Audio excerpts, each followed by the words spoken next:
Hi, I'm Rob, and in this Gems of War video, I'm going to be taking a look into Soulforge and telling you what I think are the best weapons and troops to craft from there this week. Also be taking a look at this latest glory troop, Gaard.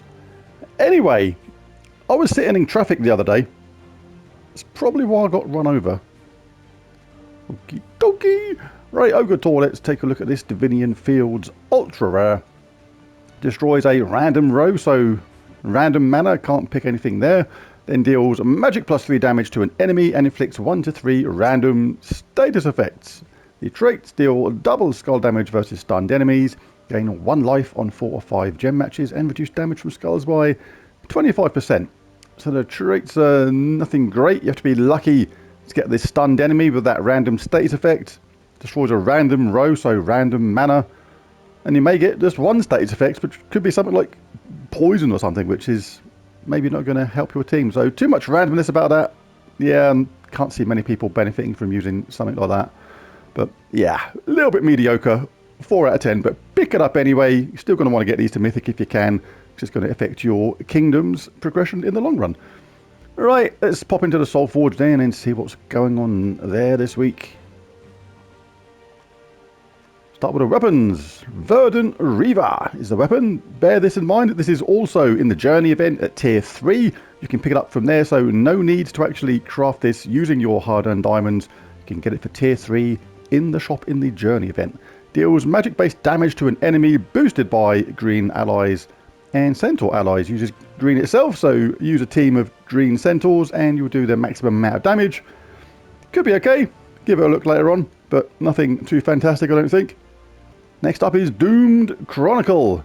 Does magic-based scatter damage, then with a +4 per tempering level boost. That can be pretty high if you got it on max. I've got it on +10, so that means I'll get a 40 boost to that. But then create a mix of 6 purple gems and skulls for every purple enemy. Give 3 magic to all allies, and if the enemy has a doom, give 5 more. So very good on Guild Wars against an all-purple team, but other than that, you're unlikely to use it anywhere. So you're pays your diamonds and you takes your choice on that sort of thing. If you think you're going to use it on Purple Day and Guild Wars, certainly can be a pain for the opposition. Shooting Star. Dispel all enemies, so it takes things away like Enchant and Enrage, things like that. Then deal magic-based damage to an enemy and eliminate half their attack. So the first cast of that could be actually pretty effective, eliminating half their attack. But remember, because their attack has been halved, if you cast it again, you don't want to do it on the same opponent, otherwise you're getting much less benefit from that, eliminating half the attack side of things. But yeah, okay if not spectacular. Rose Bow. Deal magic-based damage to an enemy, boosted by Divinian Fields allies. Then create a mix of 6 blue and yellow gems for each Divinian Fields ally. Uses green and purple, generates blue and yellow, so make sure those Divinian Fields allies use blue and yellow, at least 1 or 2 of them, 2 really minimum, to benefit from that lovely mana. Firefly. Does magic-based damage to an enemy boosted by centaur allies, then create a mix of 6 green and yellow for each centaur ally. So very similar to the last weapon, apart from this uses purple and brown, generates green and yellow. Same deal as before though, make sure you've got a couple of centaurs in your team that use green and yellow to benefit from all the super lovely mana it could create. Staff of the Fields. Remove all yellow gems. This is the kind of anti-centaur weapon, if you like. Deals magic-based damage to an enemy boosted by gems removed. If the enemy is from Divinian Fields, or if the battle is in Divinian Fields, deal double damage. The reason it removes yellow is because generally yellow is the colour that centaurs like the most. That should hamper their progress regarding mana generation. Eye of Orion. Explodes magic +1 yellow gems. Grants a random status effect to all Divinian Fields allies. Then summon a Divinian Fields troop. So a summoning explodey weapon, as I call them. I do like them. Some handy traits as well. Peaceful is silence. Blessed as well. Pretty cool. Not a bad weapon at all. I actually love those. Explodey summoning weapons. Always good to have a summon in the team, especially if you're a newer player to the game. And have we got any more? No, that is it. Right, let's have a look at the troops. We'll start from the bottom and work our way up. On the weapons, all the ones that are there all the time are in my Soulforge extra video. That is going to be in the link in the description. Let's take a look at the troops. Let's have a look at the mythics, start at the bottom. First up, we have Consort of Darkness. This funny looking fella looks like he's just come back from a weird sex convention, but we'll ignore that and take a look at his spell. There's a magic +1 chance to slay an enemy. Just kill them absolutely outright. Bang, kaput, you are dead. And if the enemy dies, create 12 skulls. Otherwise, eliminate 10 from all their skills. The traits: summon a dark storm at the start of battle. Reduce damage from spells by 50% is very good. And steal 6 life from the first enemy when matching purple gems. So causing 6 damage to the enemy, which is true damage effectively, and then giving that life to you, making him a little bit stronger. But he's alright. Not spectacular, not one of the top mythics, but if you can get that chance to slay boosted, he can be actually pretty effective. Astral Mother. Remove all gems of a chosen colour with no effect. Deal magic-based true scatter damage boosted by the gems removed. Not that great. It's 24 mana cost for that, and yeah, you can have to remove a lot of gems to get a effective boost on that. The traits: allied centaurs gain 2 life. Impervious is immune to all status effects. Devour, lycanthropy and mana burn is always useful. And Pool of Stars, 40% chance to give reflect to a random ally when my turn begins. Nothing too great about her. Who else we got? Ishtara. Does damage to all enemies, always good to do that. Then create 9 yellow gems boosted by blessed allies. The cool thing about it is it does have Divine Roar, a 50% chance to bless a random ally when my turn begins. So we get the benefits of bless when that happens, but also boosts up the power of Ishtara's spell at the same time. And reduce damage from skulls by 40% is pretty useful. But yeah, it's an okay spell. It can self-charge as well because it uses yellow. Get lucky with that. You may get to do it twice in a row. Pretty decent, but again, not one of the top mythics. Who else we got? Gaard's Avatar. Does damage to all enemies, boosted by armor. Then burn undead and silence daemon enemies. Very, very good indeed in the right team. Used to love using this troop in the early days. And the traits are nothing spectacular though. Allied Divines gain 2 life.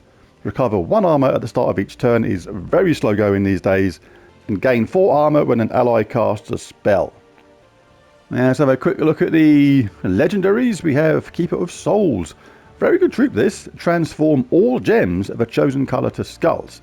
There's often, because of the way this works, a very good chance of getting a 4 match on skulls with this, so you can do lots of damage and gain an extra turn at the same time. And does have a chance of a summon as well, and does have the chromacy. So very good legendary indeed is Keeper of Souls. Unlike Gog and Gaard, don't like these random things. Either deal magic based damage to an enemy and spend all my gold to boost the damage, or deal damage to all enemies and gain 80 gold. So if those things combine luckily for you, it can deal a lot of damage, but yeah, I don't like the random nature of those sort of things at all myself, but as a personal thing. Magnus does damage to all enemies boosted by diseased and poisoned enemies, then disease and poison all enemies. So I guess a little boost from that if you get to cast it twice in a row quickly. Is impervious as well, which is pretty decent. And inflict a random status effect on 4 or 5 gem matches is also a pretty useful trait. Who else have we got? Dragonstone Guardian. Does damage to all enemies, then create a mix of 5 good and bad gargoyle gems. 35% chance to give reflect to a random ally when my turn begins, and reduce damage from skulls by 50% are both okay traits, but yeah, the spell is a little bit iffy. The damage to all is good, but if you've got somebody on the team, on the opposition, which can explode or destroy gems, they may well benefit from those gargoyle gems themselves. So you've got to cast this spell when the enemy is not ready to cast, if you know what I mean, because you want to have a explodey troop in your team as well, which can actually blow up some gems or destroy gems to make sure you pick up those gargoyle gems. So not bad, but you do have to build your team around it to a certain extent. Is that it? Was that 4? Dragonstone Guardian. Magnus, God, yes. Right, so there we go. That's all the troops. Now, who are we going to give our Mythic of the Week to? Consort of Darkness is pretty good. Astral Mother's, yeah. Ishtara's okay. And Gaard's Avatar is pretty decent. It's clearly between Gaard's Avatar and Consort of Darkness for me. Like, neither of them are absolutely essential.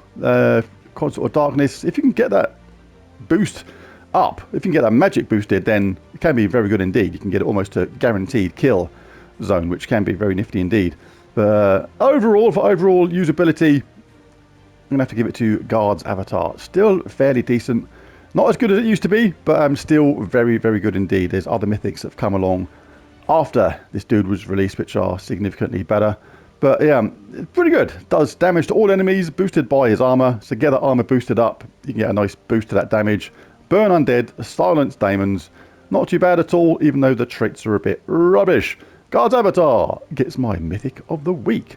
But there it is, there's the Soulforge video today. I'll be back later on with a journey event, epic trials, and more. If you enjoyed this video, why not bash that like and subscribe button? It really does help. But most of all, thanks for watching. I'll catch you again next time. Bye for now.